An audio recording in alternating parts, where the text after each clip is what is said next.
Part 1 extended. I dropped by just to say hello, but she said, "Why don't you stay a little longer?" The clock on her wall ticked softly, the sound oddly intimate in the quiet that followed her laughter. I noticed small things then, the way her lamp cast a warm glow that softened the edges of the room, the faint scratch on the coffee table she absent-mindedly traced with her finger, the slow, steady rise and fall of her breathing against my shoulder.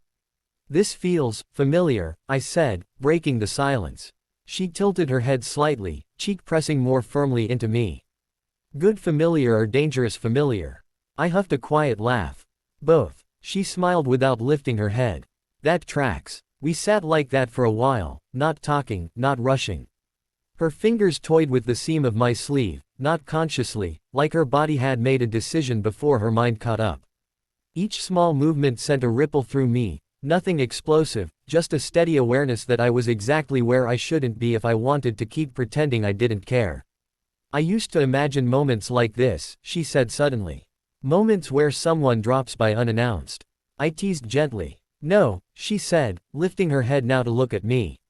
"Moments where someone stays." The word lingered. I looked away first, jaw tightening. "I'm not great at staying." "I know." She didn't sound bitter. Just honest. "You always leave before things get complicated. Or before I mess them up." She studied my face, like she was piecing together something fragile. "Did anyone ever tell you that leaving can mess things up too?" I met her gaze then. There was no accusation there, only concern, maybe even hope. That made it worse. Hope always did. "I don't want to hurt you," I said quietly. Her voice softened. "You're already here." That landed heavier than she probably intended. I shifted slightly, turning toward her fully now. Our knees brushed again, closer this time. The space between us felt charged, like it was holding its breath. "You ever notice," she said, "how people think distance keeps them safe? But all it really does is make everything colder." I nodded slowly. "I've lived there." She smiled sadly. "Yeah, I figured." She stood then, breaking the moment just enough to let the tension breathe. "More tea?" she asked. "Sure," I said, though what I really wanted was for her to sit back down. From the couch, I watched her move around the kitchen, comfortable, unguarded. She leaned against the counter while waiting for the kettle, glancing over at me like she was checking whether I was still there. "I won't disappear in the next 2 minutes," I said. She rolled her eyes but smiled. "Good. Because I hate pretending I don't care when someone leaves."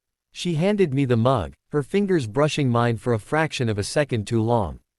Electricity sparked, subtle, but undeniable. We sat again, closer than before. This time, our shoulders touched without apology. "Why tonight?" she asked softly. I stared into my tea, watching the steam curl upward.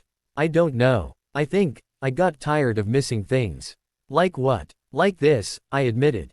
"Quiet moments. Real ones. Not everything has to be loud to matter." She exhaled, a sound that felt like relief. "I wish you'd said that earlier." "I know." She leaned back, studying the ceiling. "I used to wait for you," she said, casual but careful. "Every time my phone buzzed, I hoped it was you changing your mind." Guilt tightened my chest. "I didn't know." She glanced at me. "You did. Just didn't want to." "Fair." I set my mug down. "I'm trying now." Her eyes searched mine, cautious. "Trying how?" "By not running. By sitting here, even though it scares me." She smiled, softer this time. "Good start." The rain began then, light at first, tapping against the windows. The city outside blurred, the world shrinking to this room, this couch, this moment suspended between what was and what could be. "I like the rain," she said. "Makes it feel like the rest of the world is on mute." "Yeah," I agreed. "Like we get a pause." She turned toward me again, closer than before. Her knee rested against mine now, deliberate. "You don't have to leave just because it's late." I hesitated. "I should. But you don't want to." I didn't answer, which was answer enough. She reached out, fingers resting lightly on my wrist. The touch was gentle, almost tentative, like she was giving me space to pull away if I wanted. I didn't. Instead, I turned my hand, letting my fingers lace with hers. Her breath hitched, not dramatically, just enough to tell me it mattered. "There," she whispered. "That wasn't so hard." I smiled. "You're dangerous." She grinned. "You already knew that." We sat like that, hands intertwined, the rain growing steadier outside. There was no rush, no desperate need to define anything. Just two people choosing not to look away. Promise me something, she said quietly. What? Don't make tonight mean nothing tomorrow. I squeezed her hand gently. I won't. She leaned in, forehead resting against mine. Close enough that I could feel her breath, smell the faint trace of tea and something unmistakably her. Good, she said. Because I'm tired of almosts. So was I. And as the rain washed the city clean outside, I realized that staying, really staying, might be the bravest thing I'd done in a long time. Part 2, the morning after, staying a little longer. I woke to the sound of rain still lingering, softer now, like it had exhausted itself sometime before dawn. For a moment, I didn't move. I just listened, to the quiet hum of the city, to the faint tick of that same clock, to her breathing beside me. Slow, even, real. That's when it hit me. I was still there. Not on the couch this time, but in her bedroom, light slipping through half-drawn curtains, painting the walls in pale gold. I lay on my back, one arm bent behind my head, the other resting where it had apparently decided to stay, around her. She was curled against me, hair a soft mess, face relaxed in sleep. No defenses. No carefully chosen words. Just her. Last night rushed back in fragments, talking until our voices dropped, laughter mixing with honesty, the way time had dissolved without either of us noticing. How staying a little longer had turned into staying at all. I swallowed, suddenly aware of the weight of the moment pressing down on my chest. Careful, I thought. This is where you usually run. She stirred, shifting slightly, her hand brushing my chest. Her eyes fluttered open, unfocused at first, then finding me. Oh, she murmured, voice thick with sleep. You're still here. There it was. That quiet question hiding inside the statement. Yeah, I said softly. I am. A small smile curved her lips, relieved, unguarded. Good. She didn't move away. That mattered more than anything. We lay there for a while, neither of us rushing to fill the silence. Morning felt fragile, like a glass thing that could shatter if handled wrong. Eventually, she propped herself up on one elbow, studying me.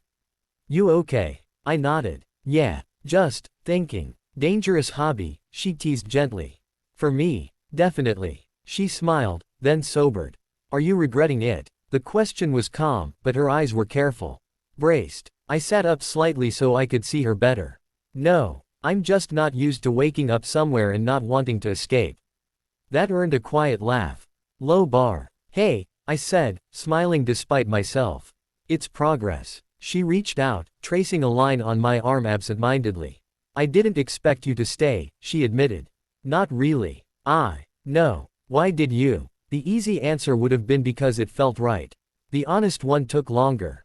Because I'm tired of being the guy who leaves before anything can start, I said.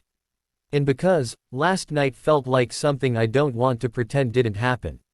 Her fingers stilled. It didn't. Good. We got up slowly, like neither of us wanted to move too fast and scare the moment away. She pulled on an oversized shirt. I found my jacket draped over a chair like a reminder that I'd once planned to leave. The kitchen filled with the smell of coffee, morning light spilling across the counter. She leaned against it while waiting for the kettle, arms crossed loosely. So, she said, casual but not careless. What happens now? I took a breath. This was the part one usually fumbled. I don't want this to be a one-night almost, I said. And I don't want to promise things I'm not ready to give. But I do want to try. Honestly. She nodded slowly. That's all I ever wanted. Honesty. I might be bad at it sometimes. She smiled. I've noticed. We sat at the small table, mugs warming our hands. The city outside was waking up, cars passing, voices drifting up from the street. Life continuing, unaware that something had shifted. You know, she said, I was prepared to wake up alone. I almost left before sunrise, I admitted. Her eyebrows lifted. You did. Yeah, old habit. What stopped you? I looked at her. Really looked. The idea of you waking up and thinking it didn't mean anything. Her expression softened, something unspoken passing between us. Thank you, she said quietly. After breakfast, reality crept in the way it always does. Phones buzzed. Responsibilities called. The world didn't care that we'd found something tender in the quiet. I stood by the door, slipping on my shoes, that familiar instinct tugging at me again. Leave before it gets heavy. Leave while it's still simple. She watched me, arms folded, not defensive, just waiting. I'm not disappearing, I said, sensing it. She smiled, but there was caution there now. I know. Just, don't make me guess. I won't, I promised. And this time, I meant it. At the door, I hesitated, then leaned in and pressed a gentle kiss to her forehead. Not dramatic, not rushed, just real. Text me, she said. I will. Outside, the rain had finally stopped. The streets gleamed, washed clean, like the city had been given a second chance.